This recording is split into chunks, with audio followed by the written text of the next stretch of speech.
Hi, எப்படி இருக்கீங்க?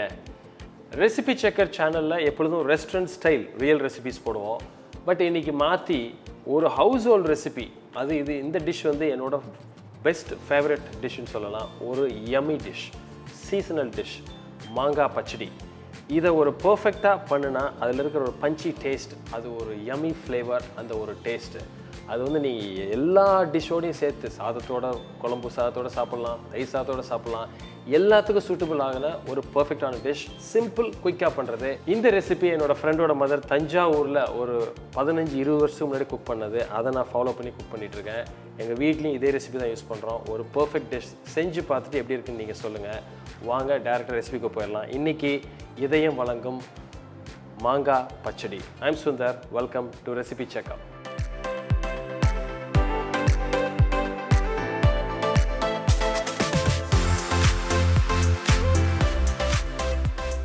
இந்த மாங்காய் பச்சடி ஒரு 10-15 நிமிஷத்தில் குயிக்காக பண்ணுற ஒரு டிஷ்ஷு.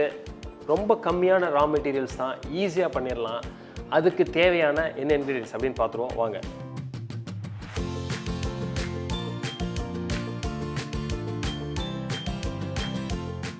ஸோ இந்த டிஷ்ஷுக்கு இந்த கிளிமூக்கு மாங்காய் இதை எடுத்திருக்கேன், தோல் சீவி வச்சுருக்கேன். இதை நம்ம இப்போ செதிலாக வெட்டி நம்ம ரெடி பண்ணிக்குவோம்.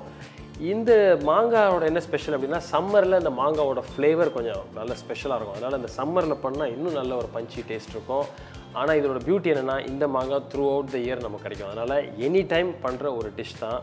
வாங்க ஃபஸ்ட்டு இந்த மாங்காவை நம்ம அழகாக சீவி வச்சுட்டு நம்ம குக்கிங்க்கு போயிடலாம். ஸோ இப்போ இந்த மாங்காயை தோல் சீவி வச்சாச்சு. இதில் நான் என்ன பண்ணுறேன் அப்படின்னா, இதை ஜஸ்ட் ஒரு நைஃப் எடுத்துகிட்டு ஒரு செதிலாக ஸ்லைசர் மாதிரி இந்த மாதிரி தின்னாக நீங்களே வெட்டிக்கலாம். இந்த மாதிரி நம்ம சின்னதாக இந்த மாதிரி வெட்டிட்டு இதை தான் நம்ம குக்கிங் ப்ராசஸ்க்கு யூஸ் பண்ண போகிறோம்.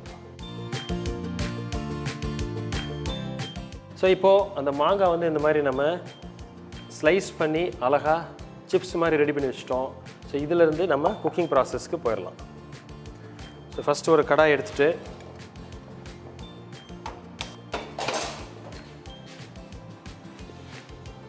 இன்றைக்கி ஒரு 2 டேபிள் ஸ்பூன் அளவுக்கு மந்த்ரா கடலெண்ணெய் எடுத்துக்கிறேன்.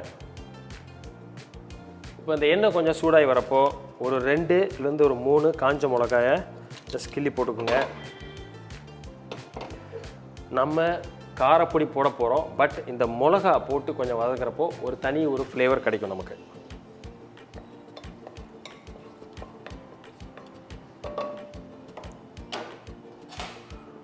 ஒரு 1/2 ஸ்பூன் அளவுக்கு கடுகு,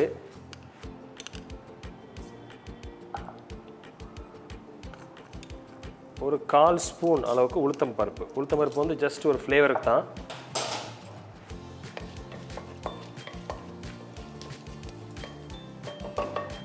அது பொரிஞ்சு வரப்பவே கொஞ்சம் கருவேப்பிலை,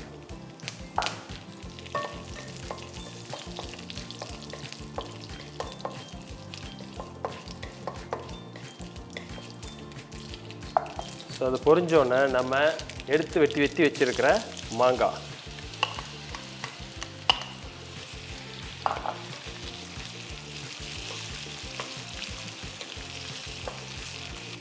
இது ஓரளவுக்கு லைட்டாக நமக்கு வதங்கி வரப்போ கொஞ்சம் ஒரு டாஸ் பண்ணிவிட்டு தண்ணியை ஊற்றி இப்போ அப்படியே நம்ம வேக வைக்க போகிறோம். இது ஒரு பாதி குக்காய் அந்த ஒரு பர்டிகுலர் கன்சிஸ்டன்சி வந்ததுக்கப்புறம் தான் நம்ம மற்ற பொடி, காரப்பொடி, மற்ற பொடி எல்லாமே சேர்த்து அதை நம்ம அடுத்த குக்கிங் ஸ்டேஜுக்கு நம்ம எடுத்துகிட்டு போக போகிறோம்.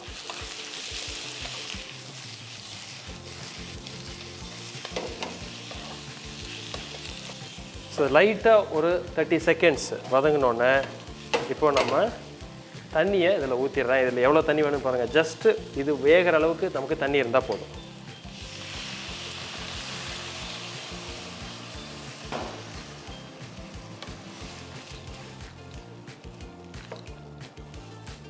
ஸோ இப்போது இது ஒரு பாதி வெந்த அளவுக்கு தான் நம்ம குக் பண்ணுறோம். அதுக்கப்புறம் மற்ற பொடி, மற்ற வெல்லம் எல்லாமே சேர்க்க போகிறோம்.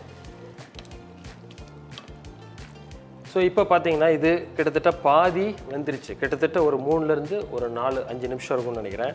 ஸோ இது இப்போ நல்லா குக்காகி நம்ம ஊற்றின தண்ணி கொஞ்சம் வற்றி இதுலேயே குக்காகி ஓரளவு சாஃப்ட் ஆயிடுச்சு. நல்ல ஒரு ஃப்ளேவர். நான் எப்பவுமே முன்னாடி சொன்ன மாதிரி இந்த சம்மரில் கிடைக்கிற இந்த ட்ராபிக்கல் மாங்காய் வந்து ஒரு தனி ஃப்ளேவர். ஸோ இதில் வந்து இப்போ இந்த ஸ்டேஜில் தான் நம்ம எல்லா பொடியுமே ஆட் பண்ண போகிறோம், சால்ட் முதற்கொண்டு. ஸோ இப்போ நான் என்ன பண்ணுறேன், இதுக்கு தேவையான அளவு கொஞ்சம் சால்ட்டு, ஒரு 1/4 ஸ்பூன் மஞ்சள் பொடி,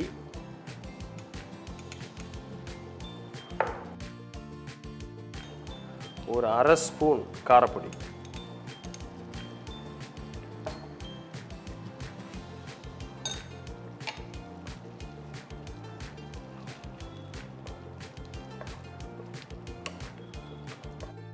ஒரு 2 பிஞ்ச் பெருங்காயப்பொடி,